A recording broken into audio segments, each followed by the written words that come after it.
That sound you hear, to the accompaniment of a symphony of violins and a crescendo of soaring harps, is Fred Astaire spinning, elegantly no doubt, in his grave. The legendary entertainer added a clause to his will demanding that his life story not be exploited on film. "It is there," he said of the codicil, "because I have no particular desire to have my life misinterpreted, which it would be." Yet looking down from that great soundstage in the sky, the much-adored singer and dancer is poised to see his private life exposed in not one, but two rival movies, portrayed by dueling British stars. Jamie Bell, 36, is set to star opposite Margaret Qualley, 28, in Fred and Ginger, a musical about the passionate and explosive relationship between Astaire and his famed dancing partner Ginger Rogers. Racing to beat them to cinema screens is Spider-Man star Tom Holland, 26, portraying Fred in an as-yet untitled biopic, with Paul King, director of the Paddington movies, at the helm. Both British actors have dancing experience. Holland starred in Billy Elliot on the West End stage, and Bell played the same role in the 2000 Billy Elliot movie. And both hope to shoot this year, and hit cinemas early next year. Yet Fred loathed the thought of his life story becoming fodder for Hollywood, saying, "However much they offer me, and offers come in all the time, I shall not sell." The two films are expected to explore the intimate relationship that Fred and Ginger shared in 10 films together, from Flying Down to Rio in 1933 to the Barclays of Broadway in 1949. "It will be interesting to see what they make of their lives," says Joseph Epstein, author of the 2009 biography Fred Astaire. He didn't think it was a good idea to expose his life to scrutiny and criticism. Fred and Ginger revolutionized movie musicals with their elegant, seemingly effortless routines that resulted from months of punishing rehearsals.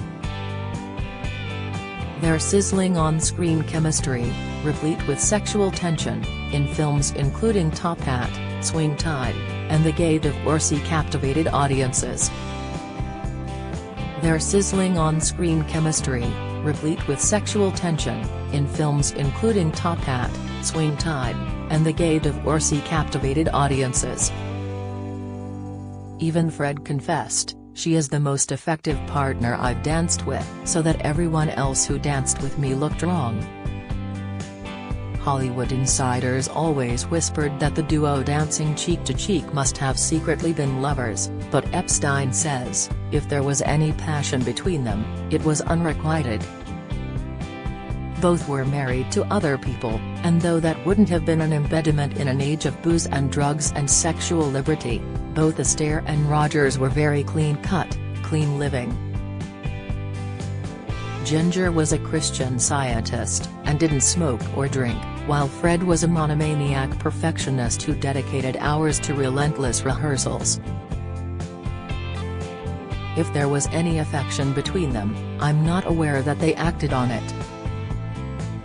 But one or both coming movies, as Fred may have feared, could explore the possibility that the two of them tripped the light fantastic between the bedsheets as well as on the dance floor. Only after her death in 1995, aged 83, did some of Ginger's private letters reveal her deep-seated love for Fred. Before dying, she confessed her secret passion for him, according to a family member. The pair had secretly dated before teaming together on screen. They first met in 1930 while rehearsing Girl Crazy, the Broadway show that launched Ginger as a star, with Fred as her assistant choreographer. Later that year they went out on a date, Fred elegant as ever in a dark blue suit and silk tie, Ginger in a flowing blue chiffon dress. After dinner and dancing they shared a passionate kiss, lasting a tongue-lashing 5 minutes, Ginger later confessed. "If I had stayed in New York, "I think Fred Astaire and I might have become a more serious item," she admitted in her 1991 memoir.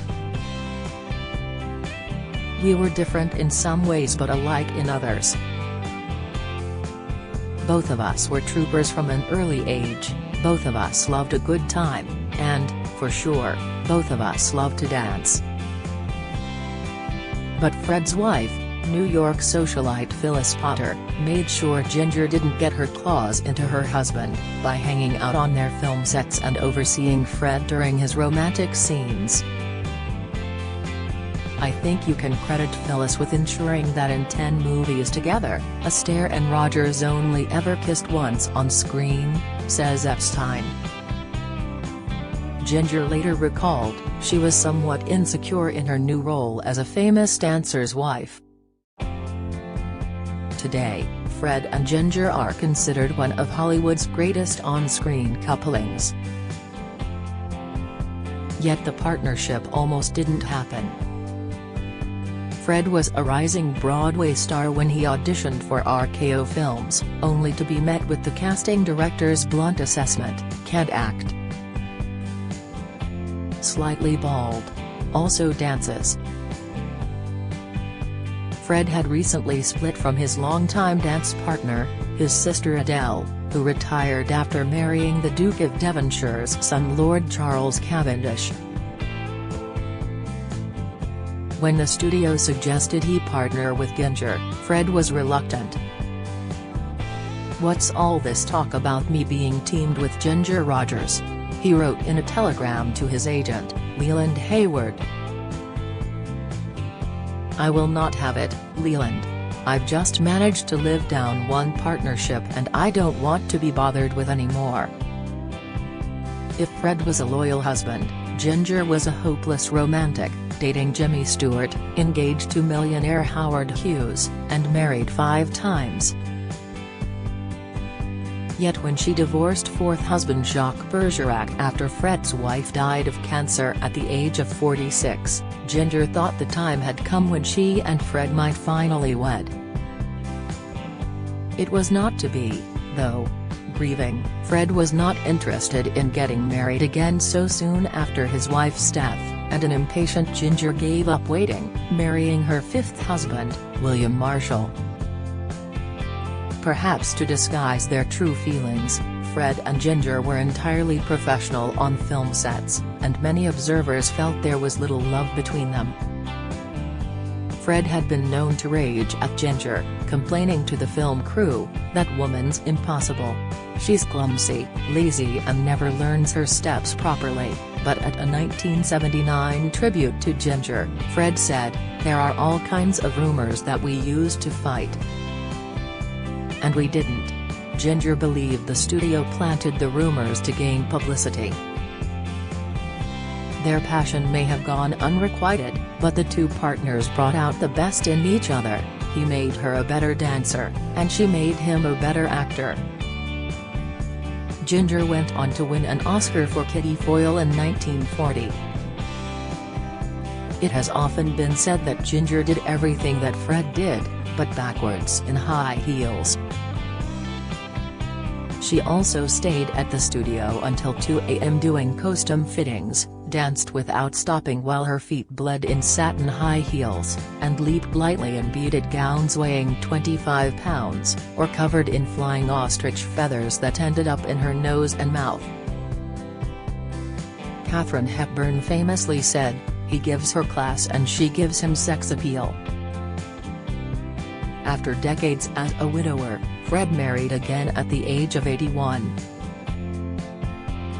His wife Robin, 45 years his junior, fiercely protected his legacy in legal battles, upholding his desire not to have his image exploited. But when Robin finally agreed to let Fred's image be used in a 1997 TV commercial for a vacuum cleaner, the entertainer's daughter accused her of selling his career to the devil. The coming 2 movies about this greatest of dance partnerships may transgress on something far more precious, the passion Fred and Ginger hoped would forever remain their secret.